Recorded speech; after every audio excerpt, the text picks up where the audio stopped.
So we are going to be super quick and make sure that we stay on the topic and quickly get you to the topic. Let me just start by saying that we've got an amazing panel here. Um, I have in my briefings with the panel, I think there are some great insights coming on the skilling work that is happening uh, across the organizations that the panelists represent. What I'm going to focus on is looking at some of the work that they do in the skilling, and, and then we will look at some emerging trends that are coming from the skilling. I'm also going to request all the panelists that while we are talking about the youth for future, skilling youth for the future readiness, let's try and see if we can focus a little bit more on the women participation in the skilling, and if you can bring in examples from the women participation. I also wanted to see if you would want to bring in examples or your experience from the perspective of scale, right? What are the things that can really scale, and and how can we strengthen the government systems for going to scale? And the third point was that if any of you would like to bring in AI into the conversation, then you're most welcome. I don't think it will, anyway, we will finish our conversation without talking about AI. So you're most welcome. Before I go to the panelists, some of the conversations um, in the skilling world have been around whether India's demographic dividend can become the skilling source for the world. And what does it really take to offer this um, demographic dividend to the rest of the world? There are multiple things emerging, and we will see how much we can address it. But largely, the conversation today will remain focused on skilling youth for the future readiness and also looking at the future trends, emerging trends in the businesses. In fact, I got a fairly strong pushback from Joel here to say, why are we even looking at the global businesses? Why shouldn't we first look at the unmet demand in India itself, where tens of thousands of roles every day from TeamLease are coming in which go unfulfilled. So I stand rebuked. We should focus on India a lot more. With that, let me open this panel discussion up. Uh, Navdeep, should I start with you? So my question to each of the panelists is this, and you can go in any of these things. Uh, why don't we just open up with you telling the audience about what is what what's your role in terms of, or what's your organization's role in terms of skilling youth for the future readiness. As I said, let's focus on the disadvantaged youth, particularly women. Talk about what you do. I think that would be a good opener for us. Thank you. Thank you. And thank you, CSRBOX, for giving us this opportunity. So my job is very easy because globally we have Spirit of Progress, Society 2030, a 10-year ESG strategy in place already. Within that, there are 6 pillars, but one of the pillars is championing inclusion and diversity. So the question which came that how many women are included. So we have included women by design. So our KPIs has already designed it in a way that 50% of our all skilling program must have women participants. And let me add one more tadka to it. Uh, all these KPIs are actually linked to the long-term incentive plan, which is the bonus of my CEO, who happens to be a woman. Hina Nagarajan, her bonus is linked to what we do on skilling. 50% must be women. And another interesting fact about how we monitor that. So in DIAGEO, we follow that on a monthly and a quarterly basis. And we do not have 3 traffic lights. We have only 2 traffic lights. We are either red or green. There is no yellow, and that's how it is embedded in the way we have designed our strategy on inclusion and diversity, especially the gender and the women. Uh, we have a mandate to train about 12,000 candidates in next 10 years with 50% women, with sharply focus on business and hospitality skill sector, which is a very, very thriving sector in our country. It is really evolving. It is important sector for us as a business. So 12,000 candidate, we are in third year, already achieved more than 3,000, 30% target is already achieved. When I say that, it's all green. So Hina will get her bonus. So that's on the gender inclusion part. We were also contemplating that how do we mainstream other section of the society, which was people with disability. We were reviewing our strategy that whether we can go beyond gender to people with disability. We got a green signal from our management. We got enough fund for that. Next 5 years, we are going to stay invested in training people with disability. We have signed up our MOU with Skill Council for People with Disability, which was a sector council developed by Ministry of Skill Development. First pilot of 100 candidates is already on. Locomotive disability and speech and hearing disability. These are the two disabilities we are focusing in our pilot. It's a residential program and it's a very, very complex thing to do. It's not a normal training program where every candidate will fetch an auto, reach the training center, figure out where to drink water, have a lunch, and go back home. No. These candidates have to be in a stigma-free area. These candidates must learn and unlearn many things. For example, their clothes, their food, how do they sleep, how do they get up early in the morning. All those life skills are also being given apart from the business and hospitality skills training, which is, let's say, 4 hours a day. But there are 24 hours in a day away from home, away from the so-called assistant which they got for many, many years. They don't have to do budgeting, they don't have to do financing at home. Here, they will go through this entire process. For a normal training program, for a normal candidate, the cost is 10,000 rupees. For this, it is 100,000 rupees. 100 candidates, 1 crore is our pilot. And then we are expanding the work. We are going to help SCPW to set up a center of excellence in next coming 3 to 6 months' time, which will move beyond the hospitality skill roles to other job roles where candidates are interested. So we just don't want to stick to our sector. We will expand that part also. So yes, this is a pool which is neglected. As per 2011 survey, 3 crore log hain with people with disability. And I think this is a journey which we are embarking upon. Thanks to our management for giving us this flex, adding these numbers and giving us enough resources. So apart from everything we do, 12,000 candidates, all whatever we do for the other candidates, but this is very, very close to our heart, our journey which is beginning. And we really want to come back next year and tell you the impact stories in the same forum. Thanks. Thank you very much. Thanks, Navdeep. We'll come back to you. Puja, do you want to go next, particularly about the work that you are doing? Sure. Good evening, everyone. I'm representing Flipkart Foundation out here. So for everyone's reference, Flipkart Foundation was formally launched last year in April. So we're little more than 1.5 years old right now. One of the intervention areas for us is skilling of youth. And we talk about youth, we're talking about, the most marginalized youth primarily. And we're looking at youth coming from rural areas, youth coming from urban slums. We're also looking at persons with disabilities, something now we talk about.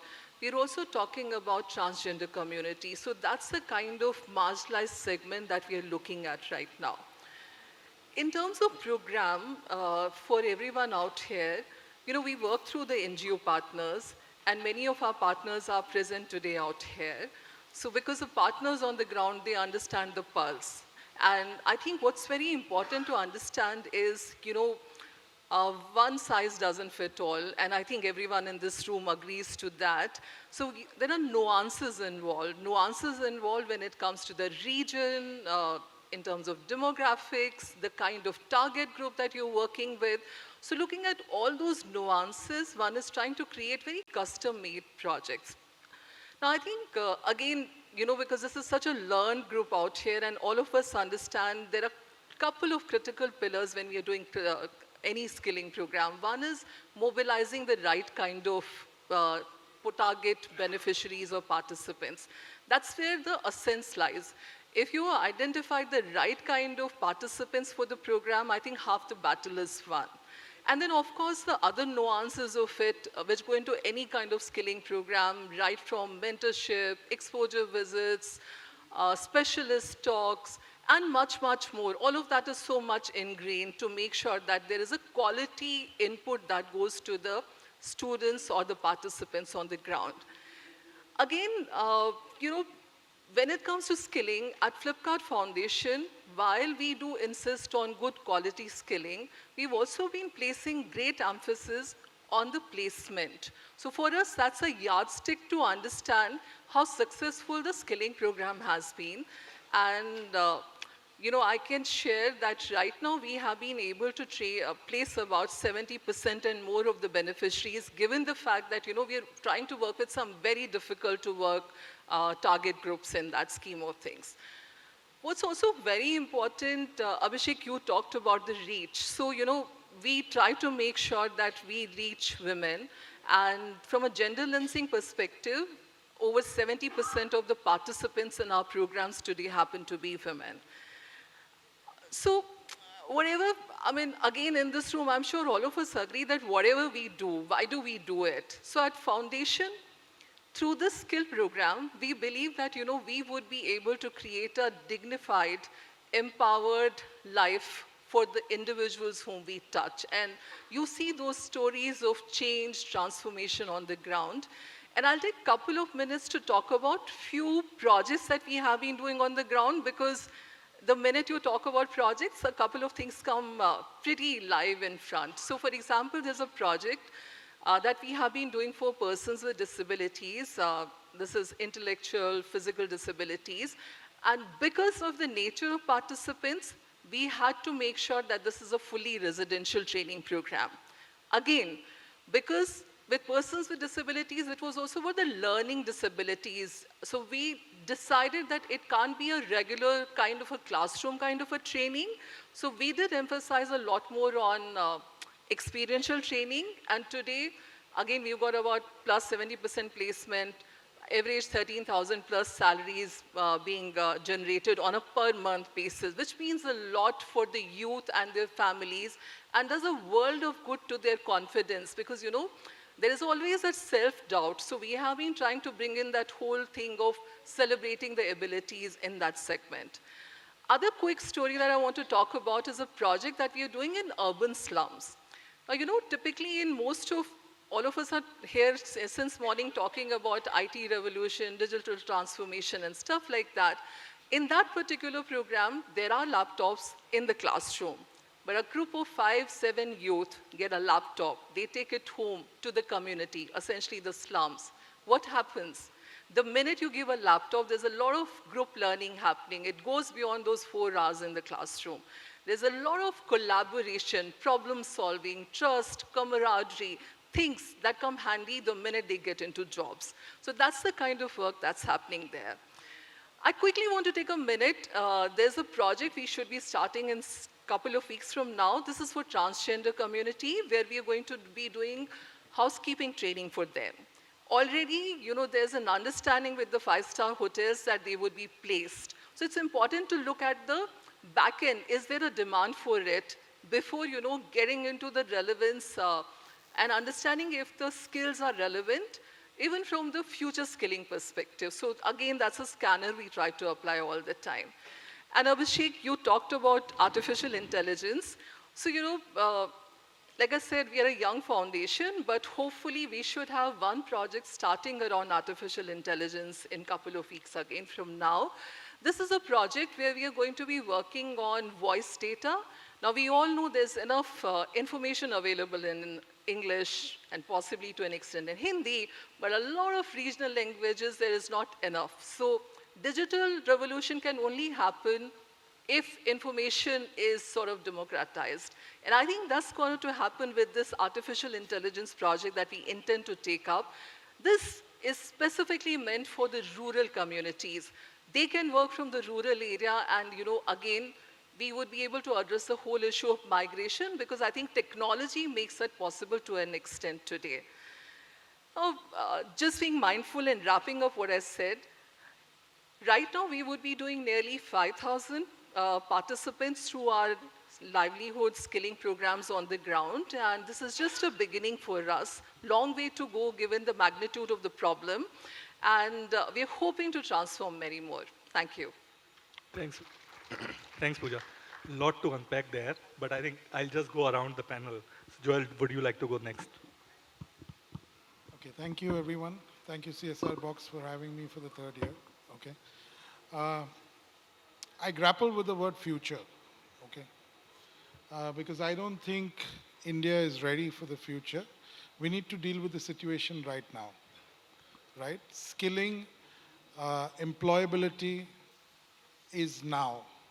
And if you can train them on something and make the youth employable now, they will upskill themselves as industries change, as jobs change and job requirements change.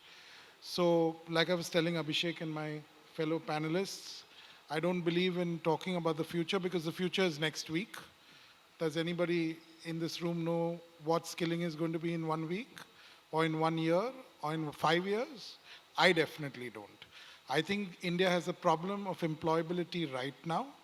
We need to address the problem right now. We need to make our youth, which we are boasting about to the whole world, saying that we have the youngest population in the world, 60% of that population is in the rural sector. We need to give employable skills to the rural sector, bring them to the formalized workforce. A lot of them work in the informal workforce and get bullied on many occasions. Give them employable skills, bring them to the formalized workforce, allow them to feel what the Minimum Wage Act has for them, right? So I am more keen to talk about what I can do for the youth of this country right now. Because at TeamLease, we have job openings every day, every month, and throughout the year. So at TeamLease Education Foundation, we reach out to large donors to actually make people employable for those job opportunities that can address the job markets today, right? What is changing in the job markets today? I think employers are looking for productivity or some kind of productivity from day one, okay? So that they can become more beneficial. They can see a larger amount of impact on their products in the market through the employable workforce that we are giving them, right? I think using of the NAPS program or the National Apprenticeship Program will not only give our youth the employable skills that they require theoretically, but also through the OJT programs that NAPS promotes. And the benefit of that is all these youth want to start earning as soon as possible because they want to give back to community, give back to family, and every day, every rupee earned every day means a lot to them. And I'm talking about the deep rural, underprivileged community, right? So I think making them ready and making them understand about an apprenticeship embedded certificate program, and with the way the new national education policy is designed, where entry and exit into the formalized education programs that the country has, you can definitely push children or youth between the age groups of 18 to 35, 36 to get into an apprenticeship program where they are learning theory as well as putting that theory into practical experience during their apprenticeship program, right? So for me, I am training them for now. I'm training them to meet the job market requirements now. I'm making them employable for the skill sets that the employer requires them to do now.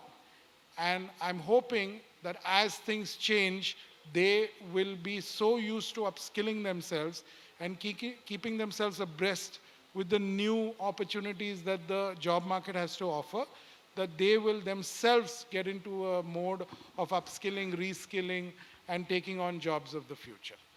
That's my opinion. Sure. Thanks a lot, Joel.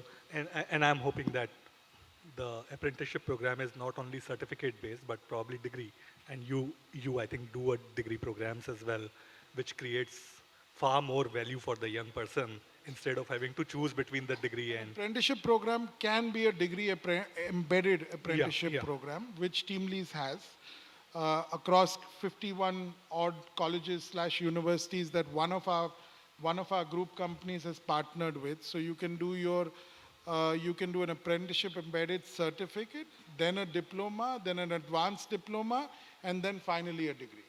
Yeah, and every panel discussion needs an anti-hero. So thank you for bringing in the counter argument of of saying that we want jobs presently. We'll come to that in a moment. But until then, Ajay, would you like to bring in your views? Good evening, ladies and gentlemen, and thank you, CSRBOX, for giving me this opportunity.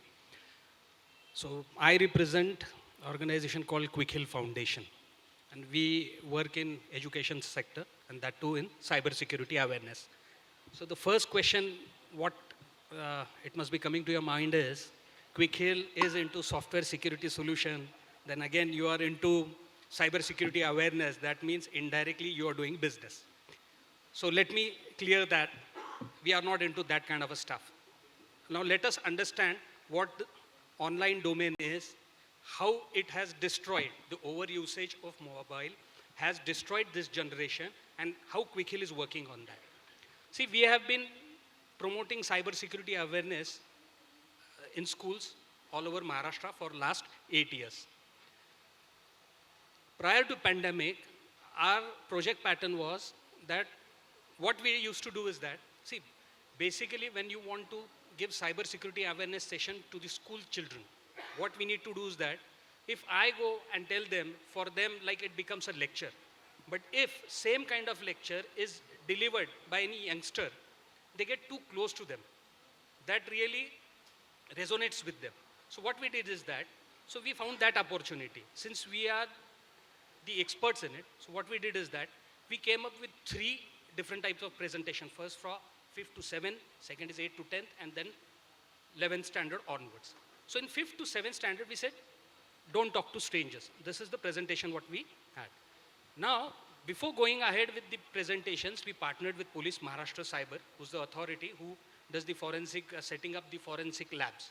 So what we found is that we got the ground data, that how these children, they get distracted, how even the parents, their parents, or individuals, how they get cheated online.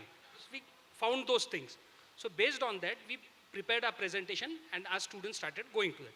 So what was the selection criteria? If we have to do it, we said we'll go to B and C grade colleges. Now which are the B and C grade colleges? We prefer working with 3 years computer science colleges. Now these colleges, when we say B and C, if you do a survey, you will find out most of the students, whether they are pursuing BA, BCom, BSc, more than 70% students do not know why they have landed up in this course. I personally have interacted with so many students, and what I found is that my friend came for this course, that is why I have joined it. Second, the common reason what they have told us is that there is a lot of opportunity in software industry. This is how weird answers we get. So the first and foremost question what we asked is that if you want to become an efficient software developer, you need to have a great mathematical skills, not say great, but at least good mathematical skills. What is your mathematics score in 12th standard? They said 45, 50. So we asked them, are you able to do the programming? That is what industry is looking for. And that is the actually agony of this nation, that we say there is a tremendous amount of unemployment. Do we ask children or the institutions, are you providing the necessary skills? What is required to make them market ready? If you go in details, you will find they are not able to do it. What they are doing is that they are just producing the graduates who do not have those required skills. So what we found is that we found that space. Now I have been in this industry for last almost 15 years. So what I have seen is that lot of vocational courses keep on happening. So after completing that, have we found how many students still continue to work in that vocation? If you find not even 25% do it, because CSR is offering these courses at a subsidized rate, and their friends are going, all these students prefer going, spending a lot of time over there, and ultimately the outcome is less. So we decided not to work in that way. So what is the best way? You find your own self, like you are good at what. And basically that is done in assessment like aptitude test. So we don't do aptitude test. What we do is that we find out whenever we go to B and C grade colleges, first of all, we find out whether the management is really interested in the upliftment of these students. If they are really interested, then only we sign up MOU with them. Secondly, what we do is that we tell them, we ask them to give a select volunteers, few volunteers who have a good oratory skill, whether they are able to speak in English or Marathi or Hindi, that is not a question for us. So we train them and we ask them to go to schools and make the presentation. Now here what happens is that we give them insight. Now first insight, what is the basic difference between any engineer from a conventional college or an IITian?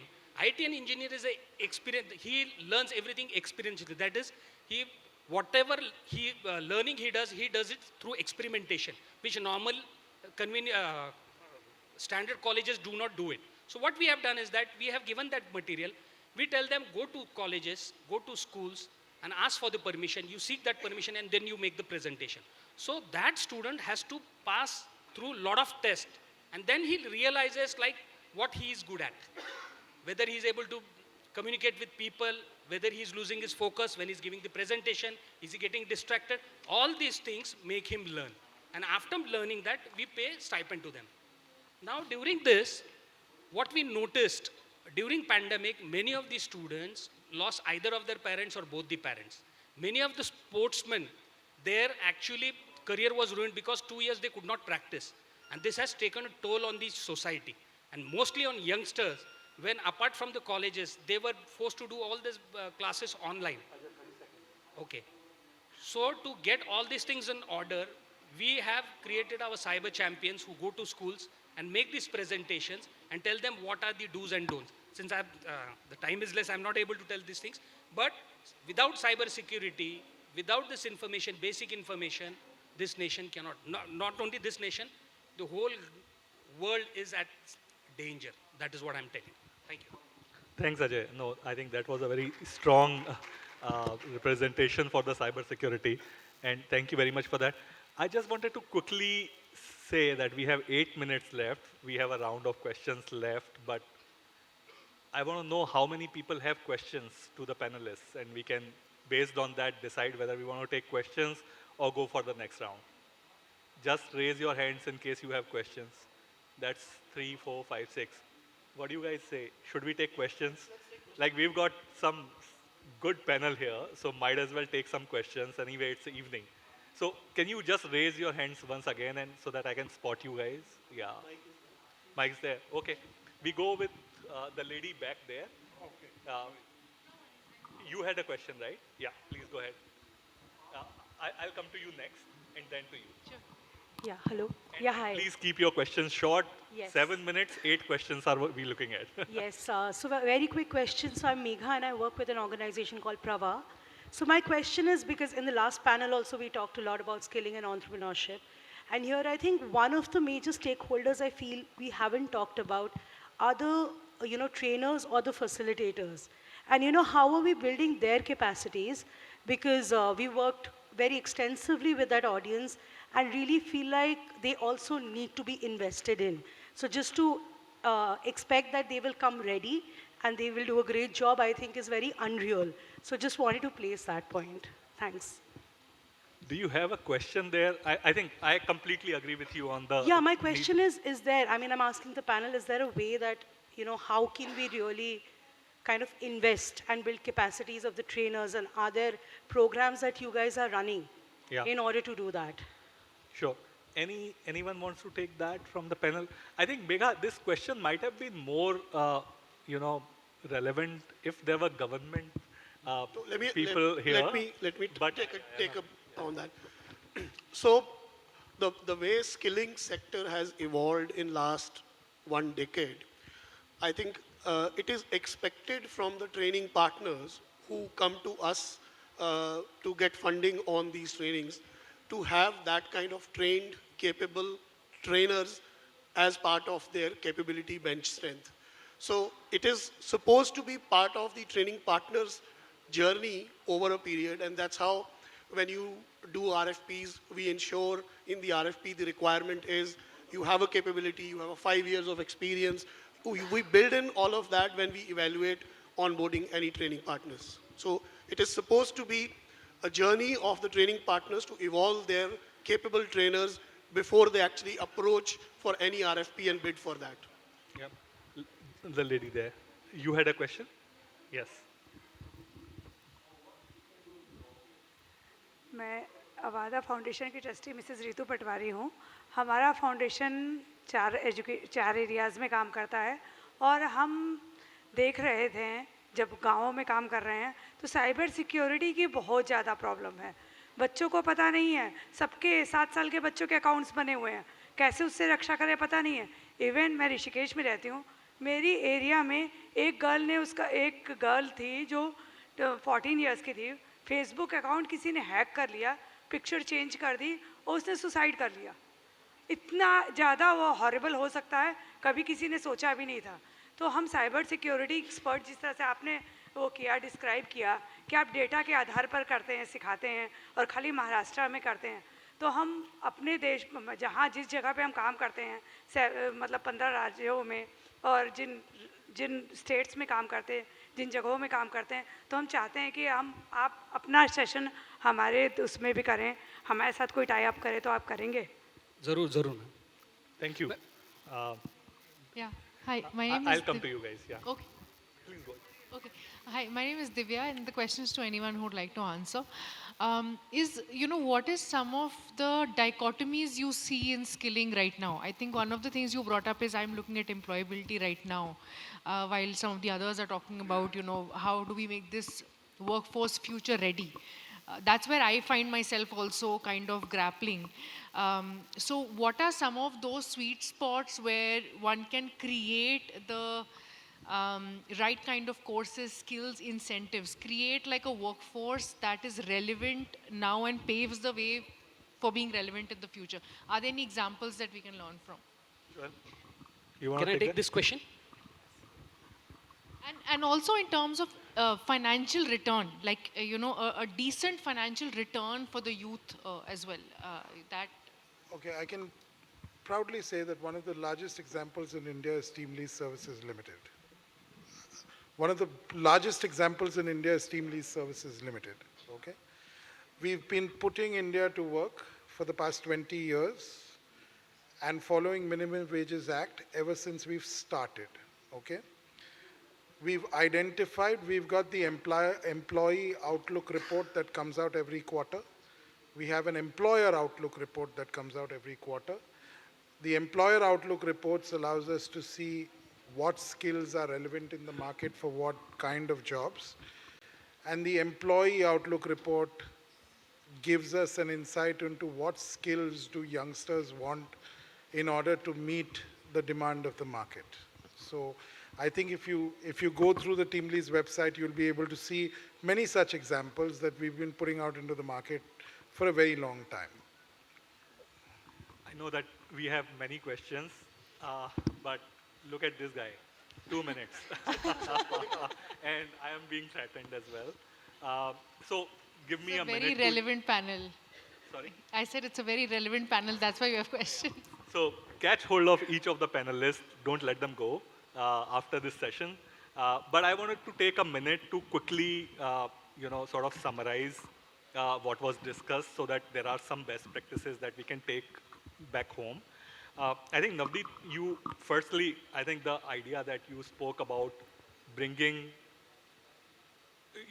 looking at the costs which are proportionate to the kind of audience that we are working with.